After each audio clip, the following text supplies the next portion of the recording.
Hello. So today I want to talk to you about Kabuto Sumo Sakura Slam. And this is a follow-up game to Kabuto Sumo, which I have not played, but have always wanted to play. So thank you to All Play for providing me with this copy so I could try the game out. And it can be combined with the original Kabuto Sumo so that you can use the wrestlers together, or you can play either one as a standalone. So let me tell you about this game because it is ridiculously fun. So in this game, you will have your ring, and I have it set up for a 2-player game. This plays 2, 3, or 4 players. If this were a 3 or 4-player game, then one of these discs would be removed and another one of the wrestlers would be placed in there. There is also a yellow and a pink wrestler that can be added to the game. So you have them, as you can see. And then you are also competing for the little teeny tiny belts, because of course wrestlers are competing for a championship belt. So how does this game work? Well, you are going to be one of the wrestlers, and to start out you are going to get 2 small and a medium piece. If at any point you run out of pieces and it's your turn to go, you've lost. The other way is if your wrestler gets knocked out of the ring, you lose. So basically, you want to try and knock the other person's wrestler out of the ring so that you can win, or hope that they run out of pieces and they will not be able to win. How do we get pieces? How does this all work? So you have this little platform base, and it can go anywhere from the corner around the ring. So on your turn, you decide which corner you want to put this on. And you are then going to pick one of your available pieces to start out. This is all you have.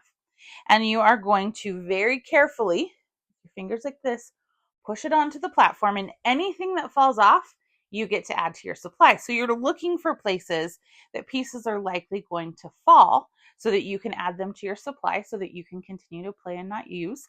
And you're also looking for ways that you can potentially push your opponent closer to the edge or play defense and get your own player away from the edge. So I could take this and I'm going to go from this platform in a straight line. And once the disc has cleared the platform and is fully on the ring, I am done pushing. So let's say I wanted to go in right here. Straight line and push. Dang it, nothing fell off. This is much like those coin machines that you see in arcades where like, it's on the edge. How are they hanging on? They can hang on for quite a while. I then take one of my little colored pieces that matches and I put it on the corner. Reason being, once you can get one of your pieces on all 4 corners, you get a second turn immediately, which is great.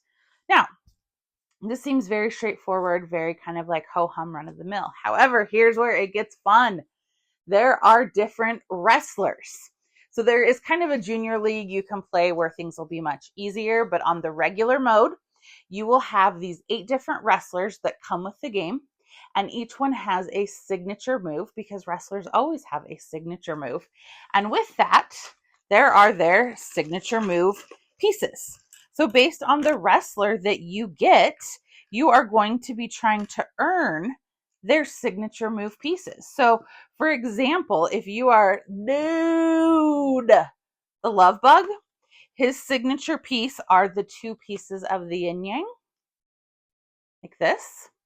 And it says remove 3 of your corner discs or pay 2 mediums to an opponent. If you do so, you can gain and push both of these as a nested group. And then make bug, not war. It's full of puns. I love it. At the start of your turn, if both of these are in the ring and touching, gain a medium. If there's no mediums in the supply to gain a small piece.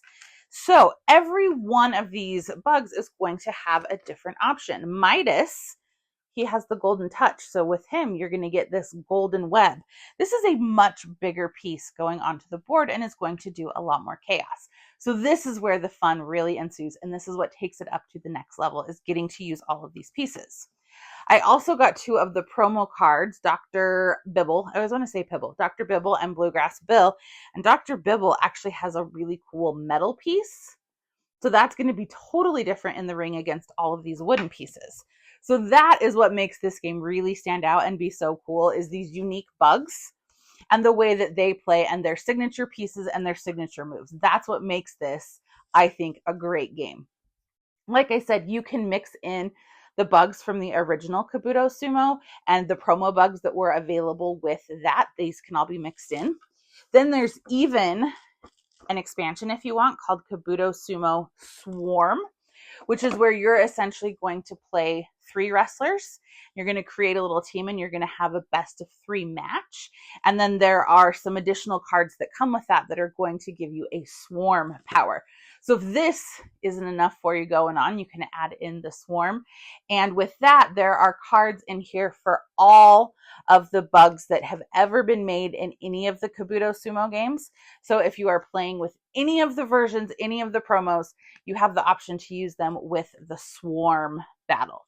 Some of them have to be used with the square ring rather than the round, but other than that, I think you can mix and match anything. So this game is really fun. It's one of those games where you're standing up, you're moving around the table, you're positioning the platform, you're hoping stuff will fall on your turn, you're hoping it won't fall on your opponents. It is just a good time. This is a great all ages game. I have a lot of fun with it. So thank you, All Play, for sending me Kabuto Sumo so that I could try it out. I would love to know if you have played it. What do you think of it? Give me a like and a follow, and I'll keep bringing you more board game content. Thanks. Bye.